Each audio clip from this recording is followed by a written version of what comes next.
فأنا ناصح لإخواني بالصدع بالحق تبيض وجوههم. السكوت في مسألة الحزبية يضرها، فاصدع بما تؤمر وأعرض عن المشركين. سلامي على دماج ورجالها والشيخ يحيى ودار العلم يا سعد بانيها. Bismillahirrahmanirrahim. Qala Fadilatul Syekh Abdullah Al-Bassam rahimahullah. Kita masuk ke hadis baru ya. Qala Al-Hafidz Abdul Ghani Al-Maqdisi rahimahullah, al-haditsus samin wa tis'un ba'dal mi'atain, 298. An Anas bin Malik radhiyallahu anhu anna nafaran min ashabin Nabi sallallahu alaihi wasallam. Dari Anas bin Malik radhiyallahu an bahwasanya sekelompok orang, nafar itu seringkali antara 3 sampai 10. Dari para sahabat Nabi sallallahu alaihi wasallam sa'alu azwajan Nabi sallallahu alaihi wasallam. Mereka bertanya kepada para istri Nabi sallallahu alaihi wasallam an amalihi fisir, tentang amalan Nabi dalam situasi rahasia.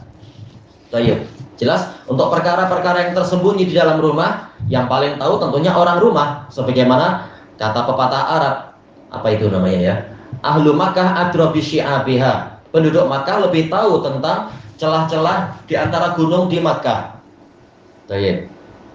Ahlul balad baladiyur rajul adra bih. Sebagaimana kata para muhaddisun. Orang yang satu negeri dengan seseorang, dia lebih tahu tentang orang tersebut. Jadi untuk tahu misalkan bagaimana si fulan, dia orang mana? Dia orang Yaman. Orang Yaman lebih tahu tentang dia. Dan seterusnya, dia orang mana? Dia misalkan apa? Dia orang Taiz. Orang-orang Taiz yang sikoh lebih tahu tentang orang itu dan seterusnya. Kita di sini tak tahu, jelas kita tak tahu, tetapi kalau datang berita dari orang sikoh, dari orang yang satu negeri, apalagi bukan hanya 1, 2, bahkan banyak dan seterusnya, maka jangan kita menjadikan ketidaktahuan kita sebagai hakim untuk mengalahkan berita orang yang tahu. Itulah yang betul, bukan kita tak tahu lalu sok tahu. Faqala ba'duhum, sebagian dari mereka berkata, la atazawwajun nisa, saya tidak mau menikah dengan para wanita. Dalam riwayat yang lain, faka'annahum taqalluha, seakan-akan mereka menganggap kecil. Alal khilaf, kecil ini kembali ke amalan Nabi atau amalan mereka sendiri, dan dua pendapat itu benar. Walaupun yang paling kuat kata Al-Hafidz adalah yaitu amalan mereka sendiri, yaitu mereka memandang amalan mereka kecil dibanding dengan Nabi. Ya Nabi aja kalau qiyamul lail sampai kaki beliau berdarah dan seterusnya. Kalau puasa sampai orang mengatakan beliau tak akan menghentikan puasa. Walaupun ketika tidak puasa, beliau tidak puasa sekian hari sampai orang mengatakan beliau tak akan puasa bulan ini. Intinya ibadah beliau itu banyak sekali. Maka mereka memandang ibadah mereka kecil dibanding ibadah Nabi. Maka demi mengejar ini, yang satu mengatakan la atazawwajun nisa, saya tidak akan menikah dengan para wanita demi mengejar ibadah Nabi. Wa qala ba'dhum la akulul lahm, saya tidak akan memakan daging. Apa kena mengena? Kata sebagian ulama maksudnya adalah daging ini dia proteinnya itu akan menguatkan syahwat. Beda dengan para apa itu namanya vegetarian itu. Protein nabati itu tidak menguatkan syahwat secara umum. Itu tempat Ali boleh kok kata orang. Al-muhim alasannya itu daging itu menambah syahwat. Buktinya hewan-hewan yang pemakan daging memang banyak kawin, kucing apa. Tapi yang pemakan sayur tak sebanyak itu. Kata orang-orang, wallahu a'lam. Wa qala ba'dhum la anamu wa ala firash, saya tidak tidur di atas firash, katil ya. Sarir katil, kalau firash berarti apa? Itunya tilamnya. Kenapa? Nanti saya susah untuk bangun. Nabi aja sarirnya itu ada kerikil-kerikilnya sehingga berbekas, ada bentuk di kulit beliau. Baik, fabalaghan nabiyya sallallahu alaihi wasallam dzalik.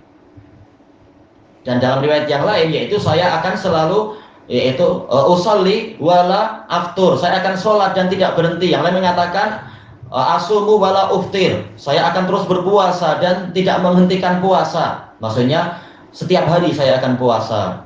Maka yang demikian itu sampai kepada Nabi SAW. Fahamidallaha wa asna alaih. Maka beliau memuji Allah dan menyanjungnya. Waqal, beliau bersabda, ma balu aqwamin qalu kadza wa kadza. Ada apa dengan beberapa kelompok orang yang mengatakan demikian dan demikian itu?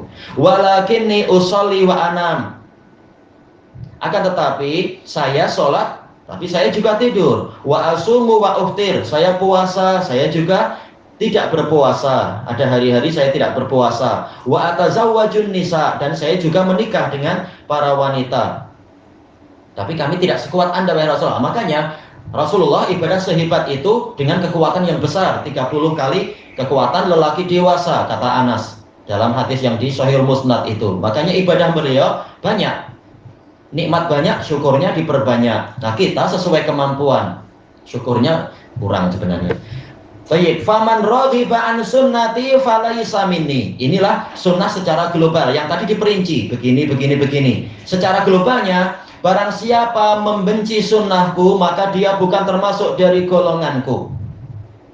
Baik, ini menunjukkan bahwasanya apabila ada ucapan yang keliru atau ijtihad yang keliru dari sahabat, maka Allah tidak membiarkan itu di masa turunnya wahyu, akan diperbaiki melalui Al-Quran atau melalui hadis Nabi dan seterusnya. Baik, ada pembahasan yang sangat detail terkait dengan masalah ini, tapi kita batasi sesuai dengan yang di sekitar ini saja. Karena sampai ada sebagian tuduhan di kalangan sahabat ada pola-pola sufiyah. Kita katakan bahwasanya ini ijtihad yang tidak kemudian langsung dilaksanakan. Langsung Nabi memperbaiki, tidak seperti sufi yang sufi itu sudah datang hadis Nabi tetap degil. Nabi nyuruh ke kanan, dia memilih ke kiri. Na'udzubillah. Ini degilnya sufi ya, sahabat tidak layak dikatakan sufi. Sebagaimana kata sebagian muhaddisin yang belakangan mengatakan Abu Bakar sufi, siapa lagi? Abu Dar sufi. Tak betul, jauh sekali. Tapi masalah zuhud, mereka zuhud. Sebelum sufi lahir, zuhud itu ada ajaran zuhud, bukan zuhud sufi. Baik. Al-ma'na ijmali, makna secara global. Buniyat hadhihi syari'atu samiyah. Syariat yang tinggi ini, tinggi nilainya ini dibangun, dibina ala samahi wal yusr, kepada kelapangan dan kemudahan.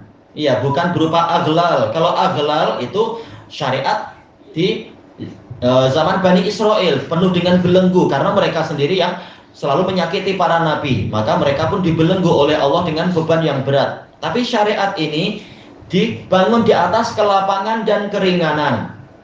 Wa irda'in nufus, dan yaitu mendatangkan keridhaan jiwa bi thayyibatil hayah, dengan kehidupan yang bagus. Thayyib. Wa maladhiha al-mubahati bih, dan kelezatan-kelezatan yang memang diperbolehkan tanpa perlu masuk kepada yang haram, minum khamar mungkin atau pergi ke diskotik. Bukan demikian. Agama ini lapang tapi tidak sampai masuk ke yang haram. Agama ini penuh dengan kelezatan kalau orang-orang memahami, tanpa masuk kepada kelezatan yang haram. Baik, jangan seperti sebagian orang, perempuan di negara yang sana mengatakan saya rela abang pergi ke tempat pelacuran, yang penting abang jangan kawin lagi. Na'udzubillah. Ini cara berpikir yang terbalik-balik, merusak. Baik, daripada berzina menimbulkan laknat, lebih baik kawin secara halal. Yang penting adil dan memenuhi syarat dan seterusnya.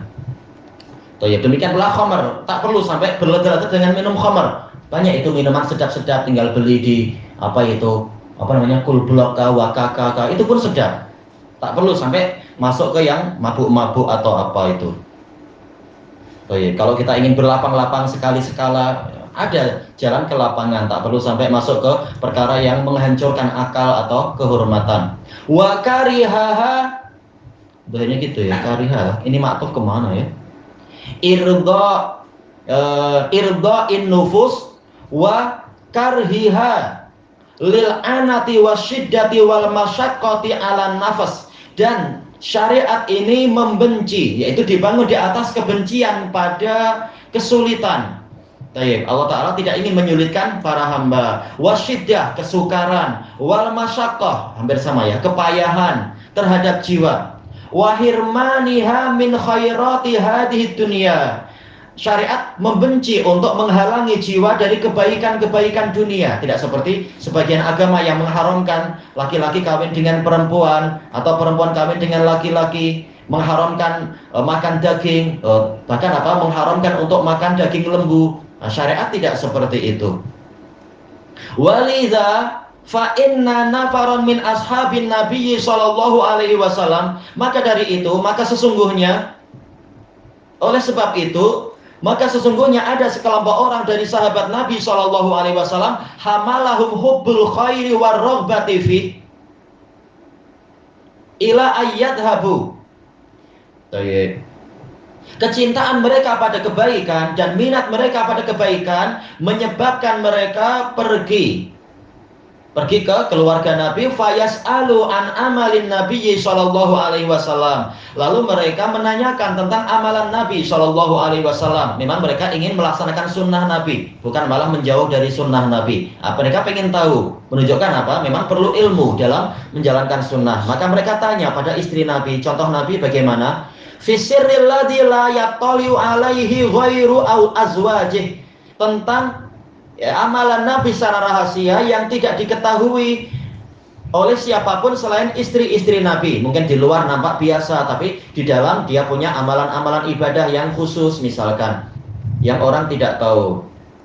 Falamma a'lamnahum bihi istaqallu. Tatkala para istri Nabi mengajarkan, memberitahu kepada mereka tentang amalan Nabi, mereka merasa sedikit itu alal khilaf. Apakah kembali ke amalan Nabi? Amalan Nabi sedikit tapi beliau sudah dapat ampunan.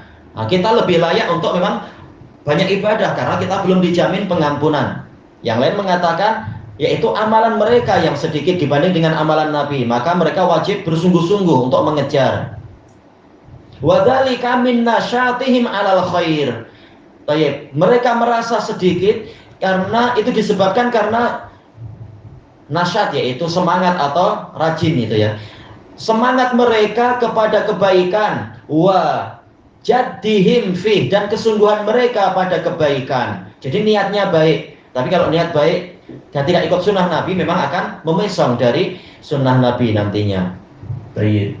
Kita habiskan kalau di sini akhir muka surat An. Faqalu, mereka mengatakan, wa aina nahnu min Rasulillah sallallahu alaihi wasallam. Siapakah kita dibandingkan dengan Rasulullah sallallahu alaihi wasallam? Qad ghafarallahu lahu ma taqaddama min dzambihi wa ma ta'akhkhar. Nabi, Allah itu telah mengampuni untuknya dosa yang terdahulu dan dosa belakangan. Wajar kalau amalan beliau sedikit atau sudah diampuni amalannya sebanyak itu.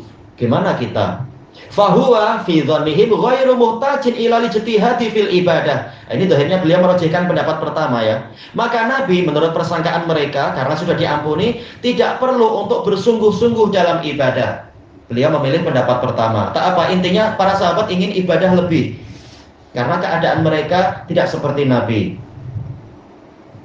Fa'awwala ba'duhum ala tarkin nisa'i liyafrugha lil ibadah. Maka sebagian dari mereka bersandar kepada prinsip untuk meninggalkan para wanita agar memusatkan perhatian pada ibadah. Kelanjutannya di masa hadapan insyaallah, wallahu a'lam. Subhanakallahumma wa bihamdika la ilaha illa anta astaghfiruka wa atubu ilaik. Walhamdulillahirabbil alamin. Jazakumullahu khairan.